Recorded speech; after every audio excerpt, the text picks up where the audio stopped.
What's up, world? Uko here from Better Therapy Now. Welcome to the Better Therapy Now podcast. So now I've decided that the next book that I want to write after Mental Strength for the Rest of Us is going to be on discipline. And whenever you're writing, I learned this in grad school, whenever you're writing an essay, a seminar paper, especially at the graduate level, or a longer form, you want to figure out where the conversation is at.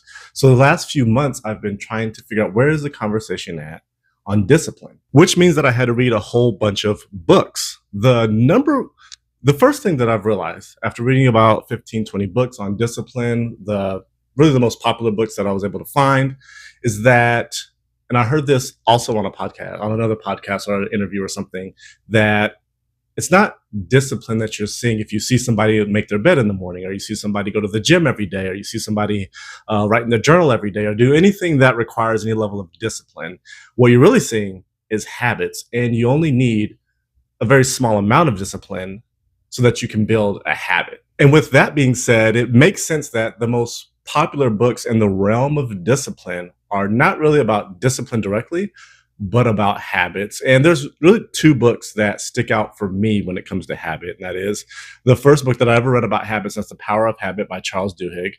And the second book that I think is probably the most popular book now, which is Atomic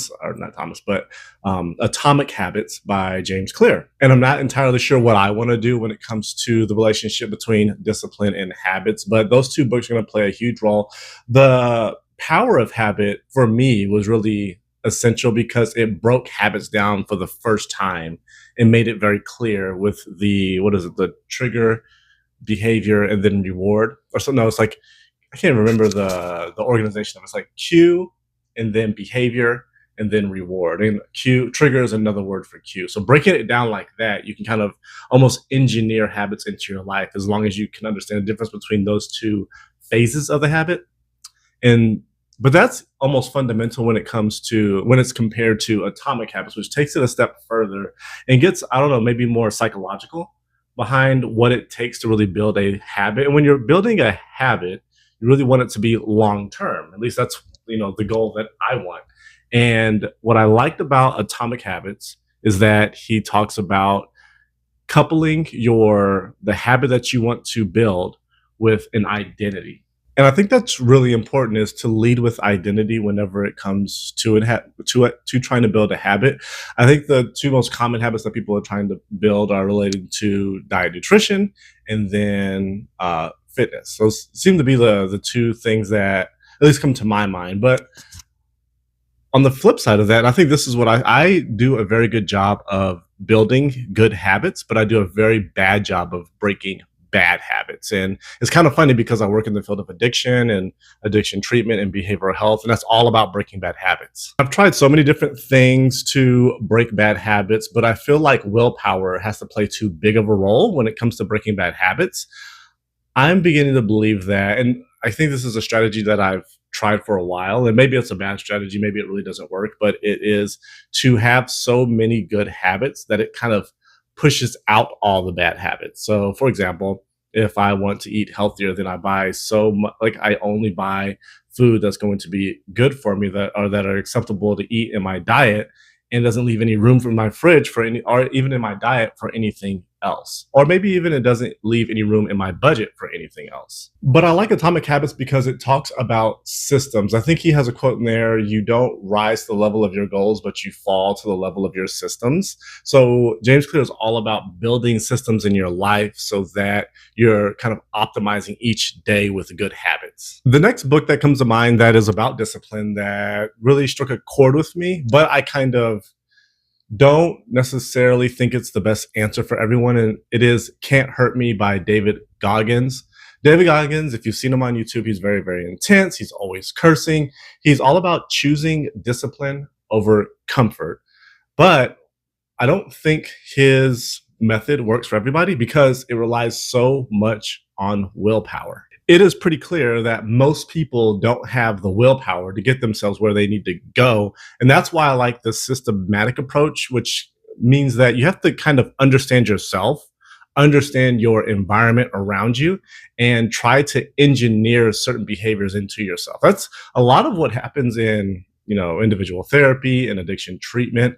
They're trying to understand the entire picture of a person's world and how they see it and how they construct their environment. And that's like a method to begin to take out certain things and then replace those with different things to stack the deck in their favor so that they behave a certain way or don't do a certain behavior that they don't want to do. But David Goggins is really fun to read. I think it's even better as an audiobook. He reads his own audiobook. He's a very intense person. He loves to talk. He has a really interesting story too. It's all about overcoming trauma, overcoming weaknesses, really transforming yourself. You look at him now, and he's like in perfect shape. He looks like a long distance runner. I think that's kind of his the thing that he does, like running hundreds of miles every day, or not every day, but every week or something like that, and doing like hundreds of pull-ups and stuff. But he used to be overweight. Like before he went to the military, he used to be really overweight. And Can't Hurt Me is kind of crazy because he was in the Navy and he became a Navy SEAL, and he looked at the entire military, the Army, the Marines, and all that, and he selected like the most difficult courses he can find and just went to those courses and tried to pass all of them just because they were hard. He was doing hard things just because they were hard. The next book that I really like, and this was my book of the year a few years ago, it's Deep Work by Cal Newport. Deep Work is all about discipline, but in the professional world. And he's really about eliminating distractions, which I think is key to being disciplined and being focused in the professional world. I was with a group, I'm in like a forum, and I was with a group of people, and we were talking about like just random stuff like work, professional lives. And I'm surprised by how many people are on like Adderall and different like medications to get them to focus, just to focus at an optimal level, and how common it is just like in the world. I would suspect that nearly half of the people that I'm around, at least a quarter of the people that I'm around day in and day out, just at the gym, at work, anywhere, are prescribed something to help them increase their focus. But Cal Newport is like, there's a cure for this, and it's not Adderall. When you read him, he gets a little bit annoying in the way that he writes or in the topics that he writes about, because he's so anti-electronics, anti-social media. He doesn't really think you need a social media account. He thinks that it's going to like completely destroy your work. He doesn't want you checking your email during work. But I think Cal Newport is really interesting because if you're doing knowledge work, right, where you have to be create big projects or complete big projects, or win contracts, or you're doing like medical or legal work, or you're a professor, you're writing essays, writing books, like things that are difficult and take a really long time. That's where I think Cal Newport really comes in and can be really essential for people that do knowledge work. And reading Deep Work made me realize some of the bad habits that I have when I'm trying to work. Things like having a YouTube video playing while I'm working, or just having my email open, because all it takes is for me to see that there's a new email there, and I can get completely distracted for like an hour with just answering useless emails that do nothing to my week or my goals or anything, to any type of productivity. I'm the type of person that really hates having unopened emails in my inbox. And I think that's really a weakness because it can be so distracting. And looking back, I don't even really think that Deep Work had much of a strategy for getting into Deep Work. I think there's a few underlying messages of Deep Work, and that is the difference between passive work, or work that is distracted, which a lot of people do, and I think they do it and don't realize how much it's slowing them down, versus work where you're 100% focused and like zoned into the work. So there's that. And then the practice of eliminating distractions. I think that's really the two things. And then making the reader realize how much more they can produce over a month's time, a year's time, if they're engaging in deep work regularly, and the importance of scheduling your deep work. So first, understanding the difference between distracted work and deep work, scheduling deep work and realizing that's going to take a lot of mental energy to stay focused and stay present while you're doing that work, and then understanding that you're going to get so much more done over a year. So for professors, I went to school to be I went to grad school, and I was going to be a literature professor. I was really passionate about literature all through my 20s, through my 30s. Eventually, I decided not to do it, but I understood kind of this process that professors go through, and a lot of them are pressured to publish. That's a big, very important thing for professors to do year in and year out. And you want to get at least one essay published in a peer-reviewed journal a year. And especially in the humanities, it's very likely more than that because you're less reliant on things like getting a sense of like statistics and things like that. You are doing a lot more kind of theoretical and philosophical research. And I think there's a bit more of it that's subjective in the humanities, and that was the area that I was in. So, you're trying to publish at least a couple essays a year in peer-reviewed journals, which isn't easy. And you're also working on a book at least every 2 to 3 to 4 years. If it's more than 4 years, then that's a problem. But you're trying to publish books, you're trying to publish peer-reviewed essays, and that's on top of, teaching your classes, mentoring grad students, giving lectures in seminars, grading papers, like all that stuff. So it's a lot of work. And Cal Newport's like, hey, if you can do deep work on a regular basis, then you're able to get so much more done. The next book is The 5 a.m. Club by Robin Sharma. This is all about morning routines. And I really like the concepts behind this book because I'm a morning person. I try to wake up as early in the morning every single day as I can, just to get the full benefits of the morning. There's something about the morning that gives me energy. And I think a lot of it has to do with the fact that I have so much so much time in the day available. So it seems like there's a whole lot of potential in the day. And if I can spend the first 3, 4, 5 hours doing things that I know I need to do and like kind of crossing those off my to-do list, then I don't know, it puts me in a good place mentally. And it's also the time that it's really quiet in the morning.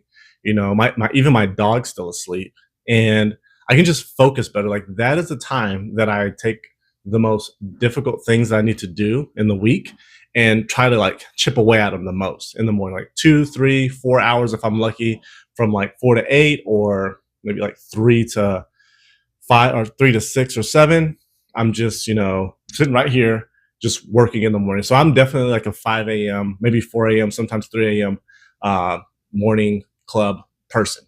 Next is The Talent Code by, I can't even remember who wrote that book, but The Talent Code, really good book. It talks about a whole lot of things, but my favorite concept in that book is their emphasis on deliberate practice and always pushing the needle in terms of your ability. So they did a study of, I can't remember if it's figure skaters or gymnasts, but it was some group of people that were in the Olympics, a popular sport in the Olympics, and they assessed their practice habits. And what they found was that there was a difference between people who broke records versus people who broke records and won medals versus people who didn't win medals. And the difference was in their practice routine. So the people who maybe won bronze or didn't win a medal but made it to the Olympics had the habit of practicing a really difficult move over and over and over again until they perfected it. And then once they perfected it, they kept practicing it and even making it a little bit better. The people who would break records and win gold medals they had a very different way of practicing. They would master a move and practice it over and over again, but then they would make the move a little bit harder or do a completely different move and then practice that one. And what they noticed was that the people who were breaking records and winning gold would fail more often during practice because they were trying more different things. It was like they would master something really difficult and impressive, but then they would get bored and have to try something new and push the needle in a different area, which ultimately means that they're going to fail, like they're going to fall, or they're going to make a mistake, or they're going to have to relearn something that they've never tried before, but they're always pushing the needle for themselves. And so there's that, always like kind of challenging yourself and not getting it like in a comfort zone. And then there's also this emphasis on deliberate practice. So by that, I mean practicing something and then practicing something, reviewing it, having some critique of it, learning something about yourself, like one weakness that you're doing or something that you can improve, implementing some type of change and then practicing it again, doing another repetition. So that would be deliberate practice, not just kind of going through the motions. Deliberate practice is like anti going through the motions and anti comfort zone.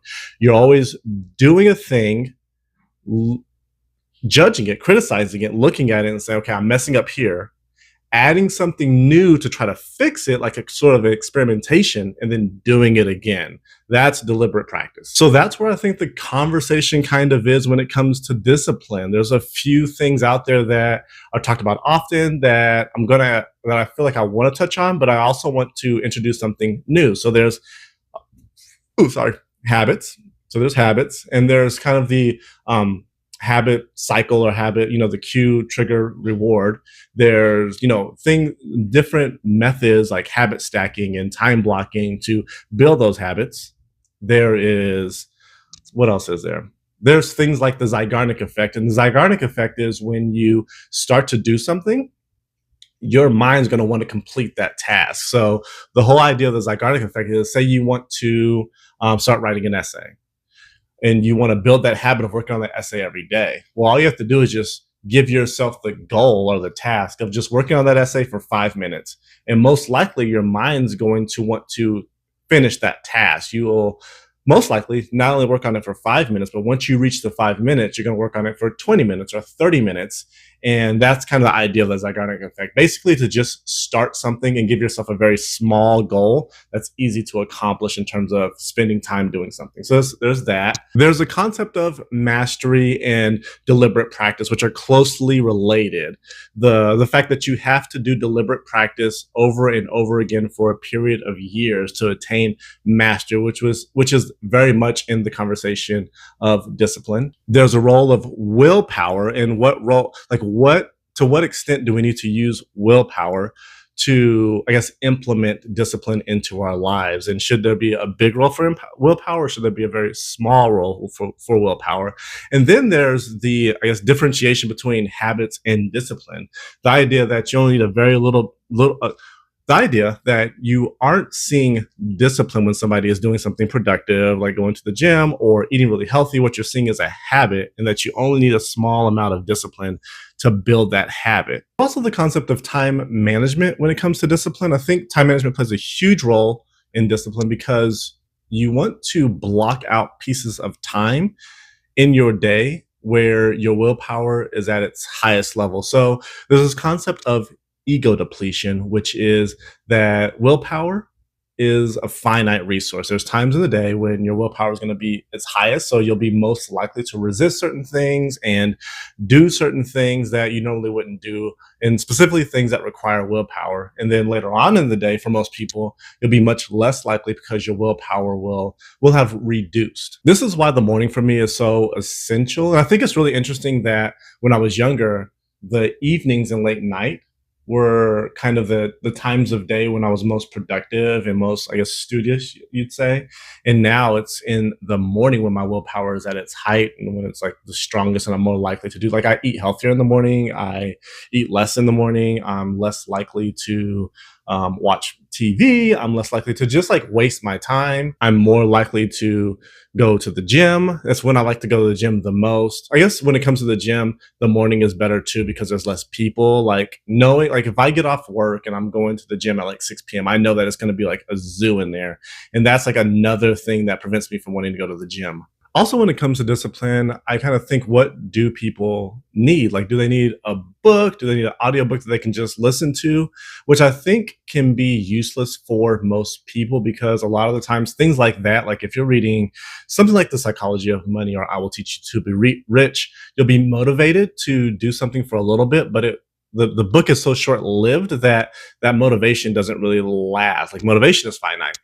Or if you're reading something on health or watching a video on health, like during that time, you'll be motivated to be a little bit more healthy. Maybe you'll go to the gym once or twice, but once you're done with the book, you really forget the concepts. You kind of fall back into your old patterns. So part of me thinks that maybe the thing that will be most useful and inspire long-term change could be an online course with a workbook.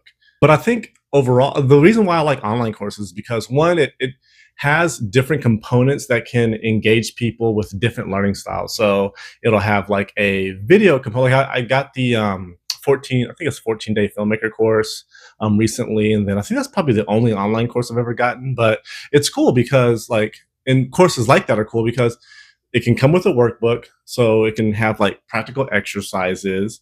And it'll come with videos, so it'll kind of you get a visual of how things, how things should look, and you'll have somebody like kind of speaking to you, and it can add legitimacy to it, and it can make it a little bit more memorable. And there could be images that help you kind of understand, and then you have like the workbook, you have the visual, and then maybe even on top of that, you have an audio book that can be like a longer form that can walk you through everything step by step and put it all together. So kind of having, 1, 2, 3 modes of teaching somebody something, which will last much longer. Like it would be nice to have a product on discipline that takes somebody 30 or 60 days to complete. Because I feel like everything on discipline is out there somewhere, but it's just kind of putting it all together in a single product that takes much longer and requires somebody to practice certain things and different activities and different exercises so that they give it the time that's necessary to institute that long-term change. One thing that I believe that I don't think is really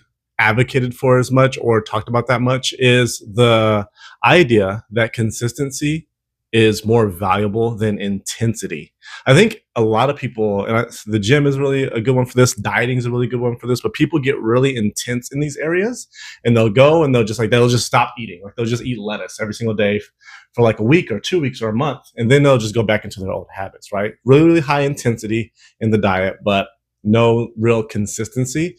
Same thing in the gym. I see it, all the time. People will try to basically lift the entire gym. Or they'll run like an entire marathon at the gym, for 1 day or 7 days or 2 weeks, and then they kind of fall off. And I'm all about, being a little bit more controlled in terms of controlling your level of intensity so that you can be more likely to be consistent. So something like going to the gym, having the scheduled days where it's like, okay, this is going to be a 50% intensity day. This will be an 80% intensity day. This will be a 60% intensity day. Like going up and down like that will, I think, make it more likely to stack the deck in your favor so that you will go for, months, years, decades of going to the gym, day in, day out. And it's the same thing with something creative like writing. There was a long time where I would just, show up and write, and I wouldn't really put a whole lot of, it wasn't like I was focusing that much, but I was showing up every day. You'd say I would be writing with 50% intensity, but there were just days where I showed up and the motivation would just be there. And it would happen like once or twice a week. And I'd be very, very intense. It'd be like 110% intensity all of a sudden. But then the other 5 days, it's like 50% intensity, 60% intensity. But over time, I'm able to, create page after page, word after word, even when I'm writing 50% intensity. And after several years, I have 5 books completed. And I think that's the benefit of consistency, is that as long as you're showing up, and I'm not saying to just like kind of go through the motions or half-ass it. That might be what it sounds like when I say 50% intensity, but the intensity is inevitable. Like there are going to be days every single week, probably every couple of days, where you're going to show up and you're going to be really intense just because it's something that you love to do. And that's where kind of the choice comes in. I think that's something to add to the conversation of discipline, is that one, consistency is really important, more important than intensity, which I think is a very important concept that I haven't really read myself at all. And then 2, the choice of what you're going to be disciplined in. I think that's really important too, because if you choose correctly, if you choose something that is part of your authentic purpose, part of your core values, then the intensity is going to be inevitable. And the intensity will most likely come more often than you really plan for. Like say you plan to be 70% intense in some type of endeavor or some type of habit or whatever it is, you'll be 100% intense more often, just naturally, because it's something that is in line with who you are, your authentic purpose, your core values, your background, things like that. So yeah, I think I just kind of talked through a lot of what I want to add to the conversation of discipline. And I think that's good. Episode 12, the Better Therapy Now podcast. Thank you for watching, and I will see you next time.